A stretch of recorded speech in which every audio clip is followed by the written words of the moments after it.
Amigas, amigos, muy buenas tardes. Estamos en otro programa de Emprender con Javier, donde tengo el gusto y el privilegio de tener a un gran ser humano que lo he tenido la oportunidad de conocer en la vida empresarial, pero que en sus historias no solamente conecta con las historias de muchos ecuatorianos, sino también en esas visiones que se construyen desde lo privado, que toca muchas vidas ecuatorianas.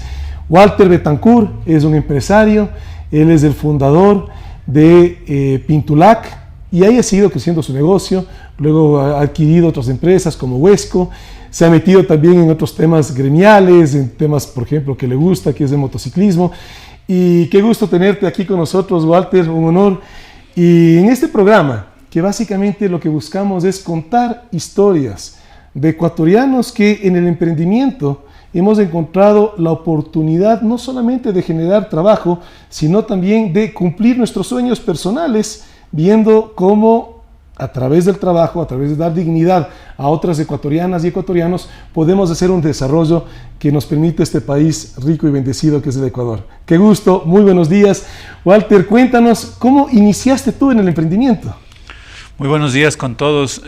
Bueno, Javier, la verdad es, mi historia es un poco novelesca, podría decirse, porque vengo de una familia muy humilde.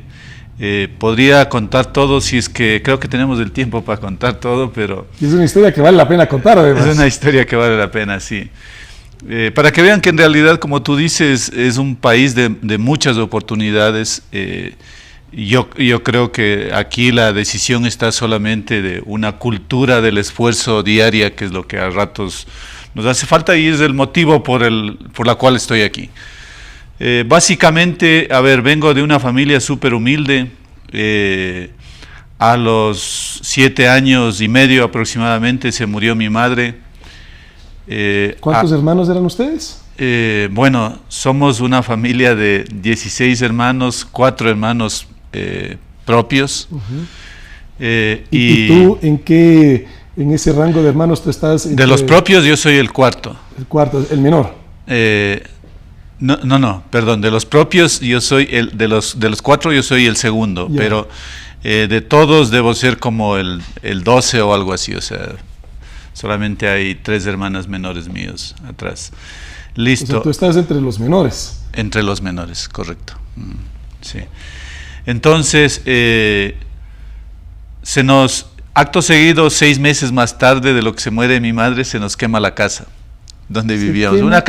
Una casita humilde de campo se quemó. ¿Acá en Quito? No, esto fue por el noroccidente de Pichincha, por la población de Palmito Pamba. Y claro, mi padre en la desesperación, él pensó que todo se le vino atrás, todo se le vino abajo porque se le muere mi madre y acto seguido se le quema la casa, muy difícil. Y él decide emprender, cambiarnos de sitio y fuimos a vivir en Santo Domingo, Los Colorados. Las cosas fueron para peor en Santo Domingo, Los Colorados. Yo tenía a esa edad 7 años y estuve entre los 8 y los 10 años viví en Santo Domingo, Los Colorados. ¿Y por qué dices fue peor? Fue peor porque de alguna forma donde vivíamos acá en el occidente teníamos los vecinos conocidos y cosas como esas y de alguna forma sobrevivíamos, dicho así. En Santo Domingo la cosa se puso peor porque era un mundo nuevo para mi padre y entonces los hermanos de padre ahí comenzaron a ayudar a algunos muy jóvenes, trabajaron e intentaban llevar el alimento a la casa. En todo caso, a la final, 3 años más tarde regresamos al noroccidente, es la historia más o menos, regresamos al noroccidente y ahí las cosas nuevamente estuvieron mejor por el sector de Gualea. Las cosas estuvieron mejor. Bueno, producto de esto... ¿Tú estabas estudiando o ya tuviste la necesidad de comenzar a trabajar?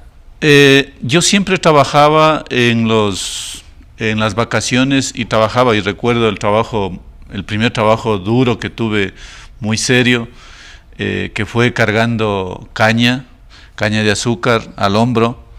¿Teniendo cuántos? ¿10 años? ¿11? Entre los 11 años. Y recuerdo el primer día, entre el primer día y el segundo día, a la final, literalmente se me pelaron los hombros. Y con el dolor que debe haber sido eso. O sea, se pelan los hombros por la fricción, porque estás cargando, entonces un poco difícil.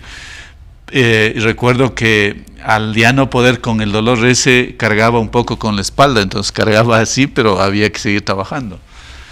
Eso recuerdo de mi primer trabajo, el más difícil. Luego tuve trabajos difíciles también, porque el despajar la caña, para los que no saben, es sacar las hojas de la caña, y un proceso, porque la caña, para que madure bien, hay que sacarle las hojas.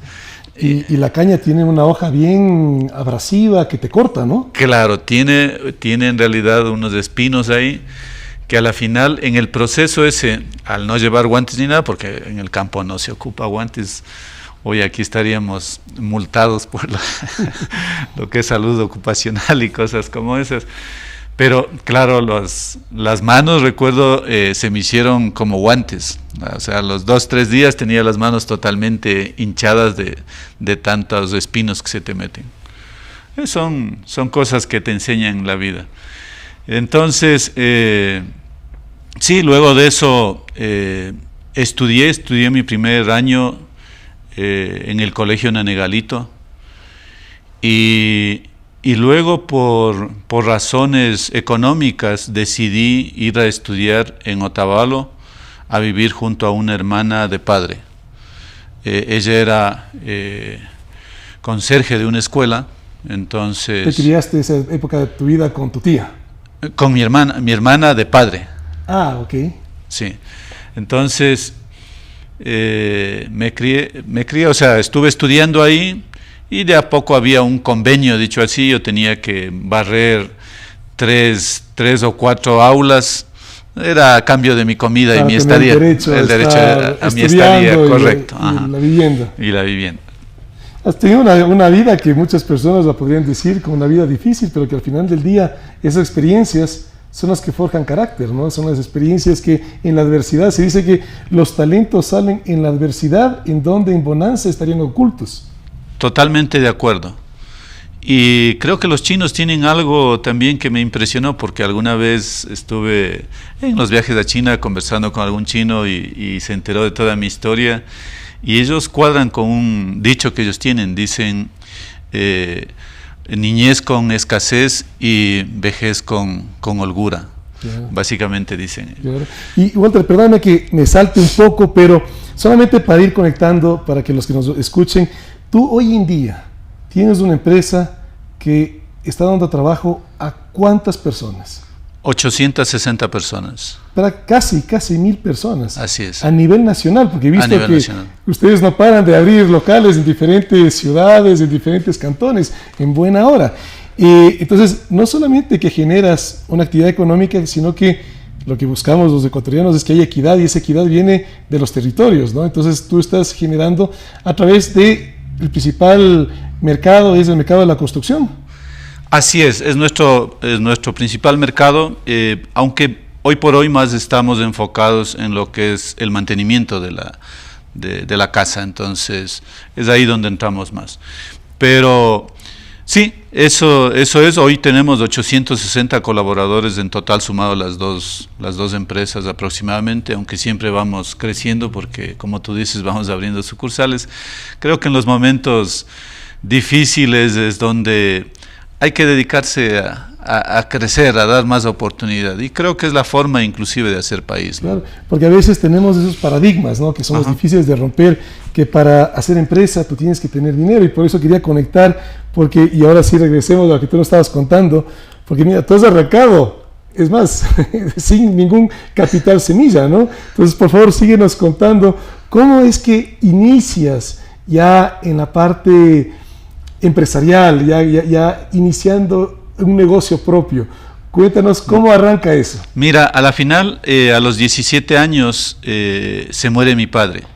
Por suerte en esa época, por si acaso, se podía trabajar legalmente desde los 16, y de forma media por debajo, digamos, yo trabajé desde los 12, 14 años, estuve trabajando, pero se podía trabajar desde los 16. En todo caso, cuando se murió mi padre, y ahí tengo algo algo anecdótico que todavía no me explico yo, porque como dicen, el creador aprieta pero no ahoga. En realidad no entiendo yo cómo un muchacho de 14 años, porque yo recuerdo alguna vez cuando estuve estudiando en Otavalo, regresé, en todas las vacaciones regresaba a mi casa en el noroccidente, y mi padre no se había hecho la barba y de alguna forma le vi avejentado. 14 años se me vino a la cabeza qué pasaría si mi padre se muere. Y no pude dormir, creo, 3 noches pensando en qué pasaría. Y entre esas me di cuenta que la solución a esto era cambiarme a Quito, trabajar en el día y estudiar en la noche. Pero no eran épocas donde tú le puedes vender las ideas a tus padres y cosas como esas. En esas épocas se hacía lo que tu padre decía sin chistar, sin decir nada. En todo caso, a la final, después de una casi paliza, a la final logré convencerle Hubo un costo involucrado y convencer a tu padre. Así es. A la final mi padre accedió y vine a vivir en Quito, a trabajar en el día y a estudiar en la noche. Y ahí fue cuando trabajé en una empresa, mi primer trabajo formal, digámoslo así, porque había tenido muchos trabajos informales, vendedor de electrodomésticos, que en realidad solamente era freelance, vendedor de electrodomésticos, vendí fotografías, vendí interiores, en realidad vendí de todo. Pasó algo, entré a este primer trabajo formal y dije, de aquí no me sacan. Entonces un muchacho de campo trabajando bajo techo, eso no era trabajo, o sea, para mí era vacación. Te pagaba por hacer algo. Claro. Dentro de un techo, eso para un muchacho de campo, eso no es trabajo. Entonces... ¿Y esta empresa a qué se dedicaba? Esta empresa se dedicaba a hacer perfiles plásticos y de hecho trabajaba para... su mayor producción estaba enfocada en lo que es Ecasa. Entonces hacíamos los empaques de los refrigeradores, hacíamos las conexiones internas de los refrigeradores, hacíamos el magnético con el que se cierra el refrigerador, porque dentro del empaque blanco va un magnético. Y pasó algo ahí, resulta que yo entré a esta empresa y dije, de aquí no me sacan. Entonces, mientras toda la gente, los demás colaboradores estaban pensando en a qué horas es el almuerzo, yo estaba compitiendo porque yo había decidido que de ahí no me sacan. Dije, voy a hacer el doble, de cualquiera que me pongan me tomará su tiempo porque hay gente con experiencia, pero voy a hacer el doble. Y así lo hice, yo era compitiendo todo el tiempo. Claro, resultado de eso, yo recuerdo que entramos, creo que una camada de 20 o 30 personas nuevas, y antes de los 3 meses, a la final, creo que estuvimos 2 o 3 personas, todos los demás Qué fuera. Interesante. Creo que era una forma de que ellos quedarse con los mejores, ¿no? Claro, ¿y qué le puedes decir tú a los jóvenes, que no solamente que vengan del campo, sino inclusive profesionales, ¿no? Que salen de la universidad y a veces en el trabajo hay exigencias? Yo te digo en lo personal, lo que yo viví cuando yo emprendí, las personas que nos quieren, nuestros padres, a veces por ese amor, esa protección, a veces nos pueden dejar algunos mensajes equivocados, ¿no? De que mi hijito descanse, porque no busca otro trabajo, que no le exijan tanto. ¿Qué mensaje podrías dar a los jóvenes que en un momento dado sus seres queridos pueden decirles, bueno, no se exijan tanto, no den ese extra esfuerzo que es el que tú diste por decisión propia, pero que muchas veces vienen esos mensajes de protección que de alguna manera te cuestionas si estás o no en lo correcto? Mira, creo firmemente aquí que en realidad parte de la falta de éxito o parte de la problemática por qué no avanzamos como país y como personas es justamente lo que tú acabas de enfocar, que es el egoísmo. O sea, siempre va a haber este tema de ¿qué es primero? O sea, primero que me paguen más o primero que trabaje más y cosas como esas. ¿Y por qué yo voy a trabajar más? Y yo les digo con convencimiento total y con la experiencia, que lo peor que puede pasar, y esto hablo yo con mis colaboradores, yo siempre les doy un ejemplo les digo, cuando entran a trabajar en la empresa, les digo, ok, les digo, a ver, usted va aquí, va a tener un plan de carrera y cosas como eso. Pero vamos a suponer que su jefe inmediato, porque siempre entre tantas personas hay jefes inmediatos, su jefe inmediato, usted viene, da lo mejor de sí, y 3 meses no ha pasado nada, 6 meses no ha habido ningún reconocimiento, 1 año usted siga dando todo lo que el Creador le ha dado. Y resulta que llega a los 2 años y no ha pasado nada, sigue en el mismo puesto, pero él sigue dando lo mejor de sí. ¿Sabes qué es lo que va a pasar? Lo que va a pasar es que donde esté, así esté barriendo en la bodega, si es una persona que da todo lo que el Creador le ha dado, te aseguro que ese buen trabajo va a trascender de la bodega hacia el local o hacia afuera, y te aseguro que antes de los 2 años va a llegar a alguien de la competencia queriendo conversar con él y diciéndole, oiga, sé que usted es la persona que mueve toda esta bodega, así es que me gustaría que venga a trabajar conmigo. Yo les digo esto a mis colaboradores y les digo, si a usted le ofrecen pagar el doble, si es una empresa el doble o el triple, y es una empresa igual de seria, igual de correcta como la nuestra y con una proyección más grande, váyase. Y cuando vaya allá, siga con el mismo plan y resulta que usted es salado nuevamente, no le reconocen su esfuerzo, su trabajo, su dedicación, siga con lo mismo y a los 2 años va a volver a pasar lo mismo. ¿Cuál es el límite para esa persona? El límite es que a la segunda o tercera vez que se haya cambiado de empresa, cuando esté ya con un sueldo de $5,000 o más, va a llegar alguien y le va a decir, oye, sé que tú eres el que mueve esta empresa, no te puedo pagar más de 5,000 que estás ganando, pero ¿sabes qué? Te ofrezco, esta es mi empresa, te ofrezco una participación accionaria de 25-30% y quiero que la manejes tú. Ese es el límite de una persona. Y ni siquiera ese es el límite porque él luego puede hacer otra empresa porque ya aprendió todo eso, puede hacer otra empresa y seguir de largo. Realmente, ¿por qué no se da eso? Por un tema que se llama egoísmo. La gente piensa y dice, bueno, ¿y yo por qué tengo que estar trabajando más que los otros o cosas como esas? Y esto es lo que nos hace daño, porque lo peor que puede pasar, suponiendo que no sea reconocido, lo peor que puede pasar es que sea un excelente trabajador, eso es lo que va a pasar y va a ser reconocido y todas las empresas necesitamos de excelentes trabajadores. Y además un muy buen ser humano, porque claro, al final el trabajo es un valor y tú te vas llenando en tu vida de valores, ¿no? Totalmente, Javier, estoy totalmente convencido. Qué grato escuchar eso. Y bueno, Walter, cuéntanos entonces, ¿cómo inicias ya siendo, como se dice, tu propio jefe, tu negocio? Mira, ahí pasó algo también en esta empresa. Desgraciadamente casa quebró, cerró sus puertas de casa. Y entonces fue llevando, como la mayor producción era de esta empresa, de perfiles plásticos, entonces comenzaron a despedir a la gente, a la final despidieron, éramos como 160 y algo de personas, despidieron a todos, nos quedamos el gerente de mantenimiento y yo. Ah, mira. Sí, y ahí está la recompensa del esfuerzo. Sí, definitivamente terminamos de pintar toda la planta, engrasar todas las máquinas, sacar la última hierba de la planta y me dieron mi cheque de liquidación. Ese día pasó algo nuevamente en mi cabeza, me di cuenta y entendí, dije, esto me puede volver a pasar. Dije, voy a tener, yo muchachito, te hablo de 19 años. Dije, tengo que emprender en algo propio porque resulta que yo tenía una problemática, porque a los 17 años me quedé a cargo de mis 2 hermanas menores. Entonces mi hermana mayor ya se había casado y yo me quedé a cargo de mis 2 hermanas menores. Tú eres el sostén del hogar. Claro, o sea, a los 17 años yo prácticamente tenía ya todas las responsabilidades completas.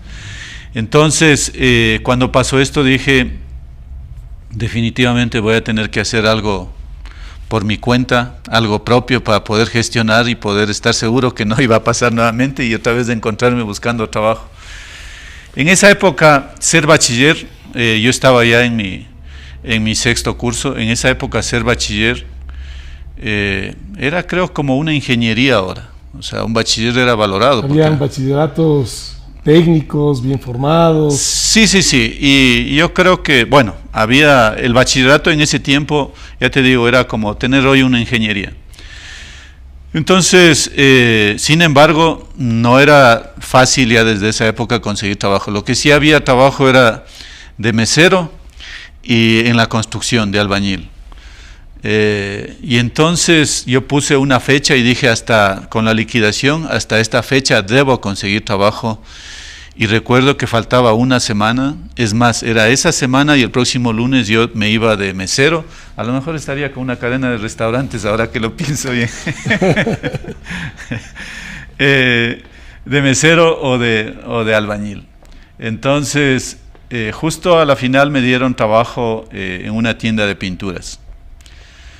Entré a esa tienda de pinturas, en la entrevista, ¿sabes de pintura? No, pero tengo todas las ganas. Entré a la tienda de pinturas, me dieron el trabajo y yo comencé con mi proyecto y mi proyecto era, fíjate que muy muchacho, yo llegué a la conclusión y dije, ¿qué puedo hacer?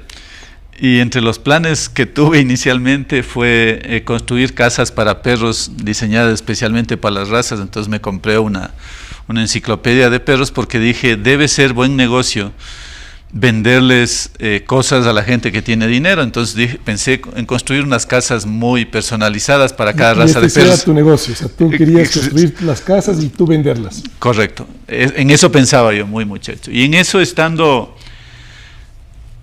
en el negocio, por alguna razón me di cuenta que había mucho por mejorar el servicio en el negocio y cambió mi plan.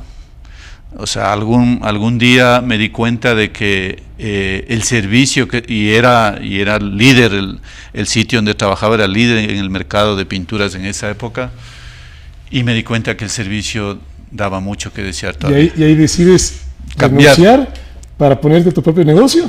No, yo decido primeramente aprender. Entonces yo estando de vendedor, de atender en el mostrador, comencé a ofrecerme a los clientes que eran los maestros pintores, oiga, necesito que me lleve y yo les sirvo y no tiene que pagarme, yo solamente quería aprender para entender bien el negocio de la pintura. Pero todos muy buena gentes me llevaron y me pagaron, o sea, no solamente me enseñaron, me pagaron, luego aprendí a pintar carros inclusive. O sea, tú ibas donde tus clientes a trabajar para ellos, para ellos, el negocio de pintura. Correcto. Yo iba donde mis clientes el sábado en la tarde y trabajaba el domingo, sábado y domingo, porque el lunes nuevamente había que entrar porque trabajaba de lunes a sábado a mediodía. Si no hubieras hecho eso, Walter, ¿cuál hubiera sido el destino de tu vida? ¿Te has cuestionado alguna vez eso? Claro, habría sido diferente. Y ahí te digo, o sea, por eso te digo que yo creo que la falta esta de éxito es el egoísmo. Cuando nos desplacemos de eso y entendamos que hay que darle y hay que avanzar, yo creo que vamos a poder avanzar muchas más personas. Qué grato. Mira, lamentablemente el tiempo siempre es una limitante para poder indagar más de estas historias maravillosas que tenemos muchos ecuatorianos que contar y que motivan además, porque quien te esté viendo siempre va a estar gustoso de saber que en el emprendimiento no solamente está la satisfacción, hay mucho sacrificio, pero que vale la pena. Quisiera pedirte, Walter, un mensaje que nos puedas dejar a esa mujer cabeza de hogar que quiere emprender, a ese joven bachillero, joven profesional, o ese adulto que en un momento dado, en esta grave crisis económica que sin duda pasa en nuestro país, pero que lo viviste tú desde niño también, o sea, no es muy diferente a la que he vivido en el pasado, pero ¿qué mensaje tú podrías decir a quienes tienen esa duda, si emprenden o no, si mantienen la estabilidad de su ingreso o la comodidad de cualquiera que sea el entorno que en ese momento estén a tomar la decisión de dar ese esfuerzo y ese sacrificio para poder dar una visión de vida?